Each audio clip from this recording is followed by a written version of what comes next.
have a ghost story. You have a ghost story? Yeah. Go. Okay.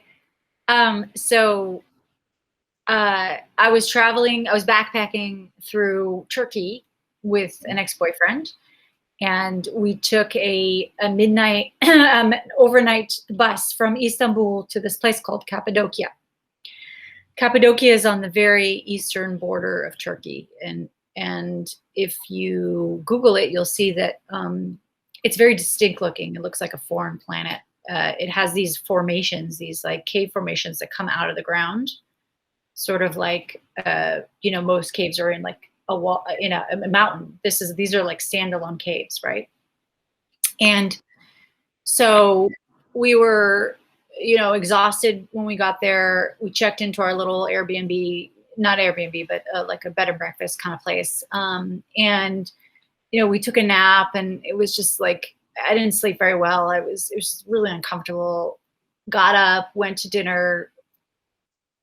We're exhausted by the time, night fell. So we went to sleep. And I noticed before we went to sleep, there was, this place was kind of weird. It had like a giant cross on the ceiling, and we were staying inside of these caves. So there was no windows, right? So when you closed the door, it was like pitch black, like you couldn't see in front of your face, like your hand, like nothing. So we went to sleep. I woke up in the middle of the night, and I'm lying there, and I'm like, there's something in the room with us. And I'm just like debating whether I should wake up my boyfriend or not. And I'm like, I don't know, this feels weird. Maybe I'm just being paranoid. So then I hear, hey, Zaki, you awake? And he woke up, and I'm like, yeah.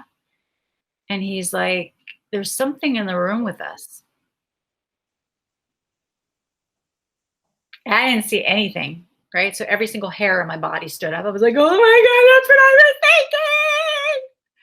So then I was like, oh my God, what do we do? What do we do? What do we do?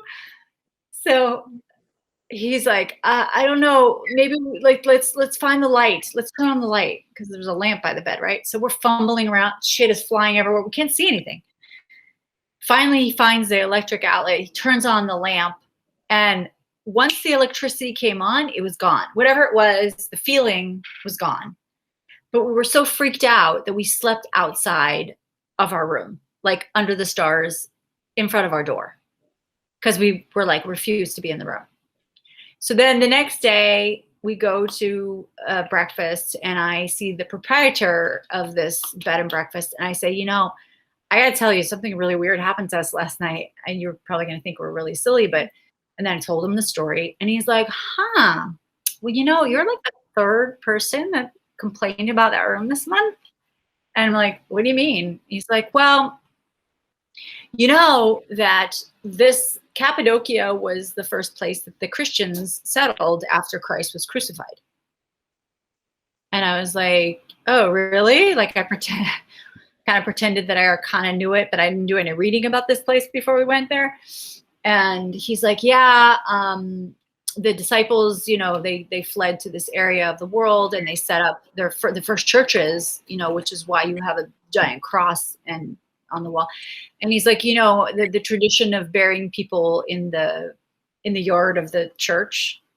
So it kind of started here, but they didn't have yards, so they buried the people in the walls. And I said to him, so there are people buried in the walls in the room that we're staying in?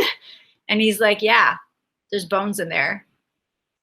And I was like, okay, we out of here. We got on the next bus out. And it was so weird, because I don't believe in ghosts, and I don't really that's not my thing at all. I don't know what happens after we die, but there was something weird going on in that room.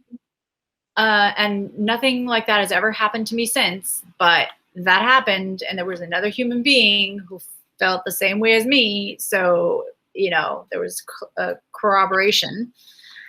So that's my ghost story.